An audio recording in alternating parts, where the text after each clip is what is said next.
Okay, thanks very much. One of PSC's key partners generally, but specifically around the events following Gaza, has been the BMI, be it the organising of the demonstrations, the events that have taken place, the convoy, meetings. It's been a key relationship and a strong relationship and a really important relationship. I'm very pleased to introduce Anas Altikritti from BMI to speak to this meeting. Thank you.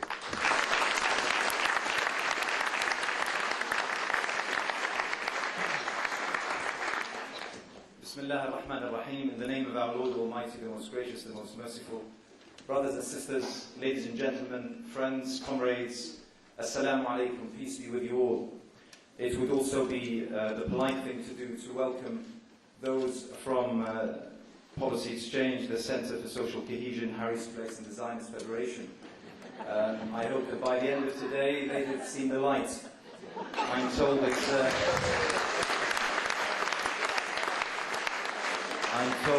that weirder things do happen.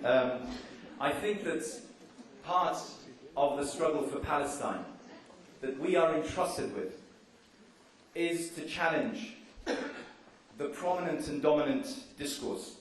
We need to challenge the myths, the deceptions, the lies and the falsehoods that has been presented either through politicians or through the media or various quasi-semi-intellectual research centres or the such. And one of those campaigns that have been going on for decades now aims and has aimed to demonize the Palestinian. So that whenever the name Palestine or a Palestinian is mentioned, immediately comes to the common mind a terrorist, a fanatic, someone who's bloodthirsty, someone who's a savage, someone who's extremely primitive, uneducated, illiterate, unable to live with anyone else. Let's look at Gaza. 1.5 million people besieged for more than 3 years in an area the size of one of the boroughs of London. Without food, without basic amenities, without the services that each and every one of us take for granted, and then after 2 years of suffering, a massacre, no less, a massacre, leashed by one of the mightiest military and most brutal military machines on earth, claiming 1,400 civilians, a third of whom were children. Yet, ask those who have recently been in Gaza, ask those who have visited Gaza over the past 3 years. A question that I constantly ask them is, what is the state of security? Anywhere else in the world, if a nation of that size, in a land that tight, under such inhumane, brutal circumstances, anywhere else in the world, there would be total chaos, total anarchy. We're watching with horror what is going on in Haiti. That disaster, that calamity that has come upon these beleaguered people. And only after 4 or 5 days, we are talking about a collapse of security, anarchy and chaos, simply because people cannot withstand the horrific conditions and situations that they are confronted with. Yet after 3 years of no less calamitous conditions, ask anyone who's been to Gaza and they will say that it is an extremely secure place. There is no lawlessness. There is no collapse in security. No one steals from the other. The convoy Viva Palestine that carried £2 million worth of aid. There wasn't a clamour to the trucks and to the cars. There wasn't fighting between the people to get to the boxes of flour or medicine or this or that. Gaza is possibly the only region in the entire world that is, make no mistake about it, a disaster zone, where people are clamouring to get in rather than to leave the Gaza Strip. The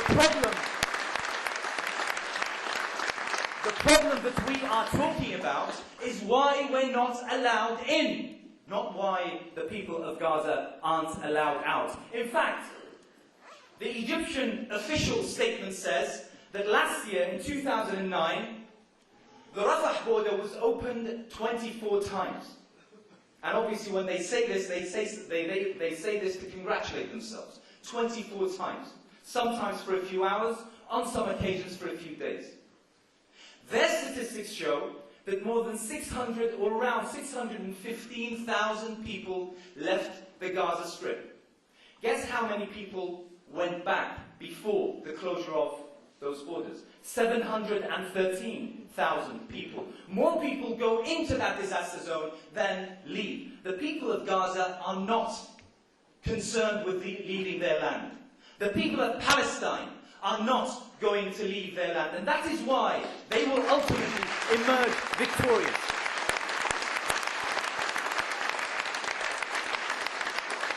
And at the same time, let's begin to start describing Israel for what it really is. I will mention something that I heard on the radio aghast, with horror and shock, last week during PMQs. If anyone was listening, had the incredible misfortune of listening into that discussion, that absolute childish, petulant, immature madhouse, and the discussion that takes place every Wednesday at noontime. Richard Burden, one of the great friends of Palestine in the House, stood up and raised the question. He asked his right honourable friend whether he recalled the fact that on that day, last Wednesday, was the 6th anniversary of the killing and the murder of Tom Herndl. As he went on, booze, chaos, people were trying to drown him down as he was talking of the 400 children killed by the Israeli army. It was absolutely disgusting. I was listening with shock, with horror. And then, after the speaker had quietened him down, said, "We get the drift. That is a drift. Shame on you. Shame on you, Speaker of the House. Shame on you." He said, "We get your drift." Then emerges and stands up the face of all of us, the face of Britain, our Prime Minister. And what he says was absolutely despicable, the official line for the past few years.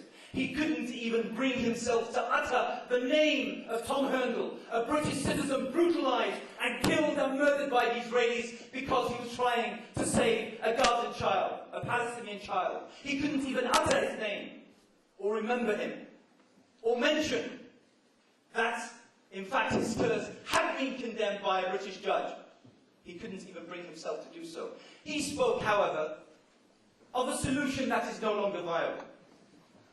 That we want a secure and safe Israel and please help me with this, an economically viable Palestine.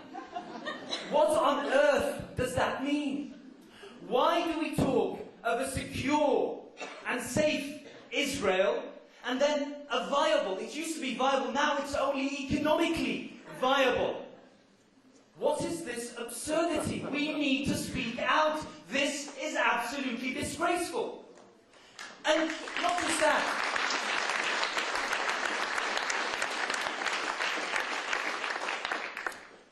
My friends, make no mistake. On this particular front, and as desperate and as grim as the picture may be, we are winning. We are winning because over the past year, the image of Israel has been shredded to bits. Because now, we have more courageous, brave, noble, Jewish people standing up from all corners of the world, condemning Israel, and announcing that its crimes will never be in their name. This is no struggle or conflict or strife between Muslims and Jews. It never was and it never will be. It's against tyranny. It's against imperialism. It's against injustice and against inhumanity. We will win. We will win. Thank you very much.